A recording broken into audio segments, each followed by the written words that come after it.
Hey guys, this is the back glass of a Chevy Camaro, and someone in one of the forums the other day was talking about him having a real hard time to get this film to be completely flat and nicely in place and squeeze it out, especially with the bulldozer. Some of you guys are having problem that when you go down with the bulldozer and you come up, you peel the film back.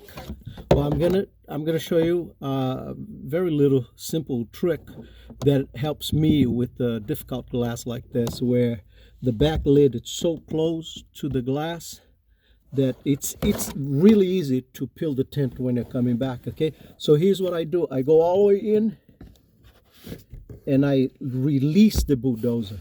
See, now I eliminate all the pressure. Instead of coming right up, I go down and I release the bulldozer. And that will eliminate completely all that pressure.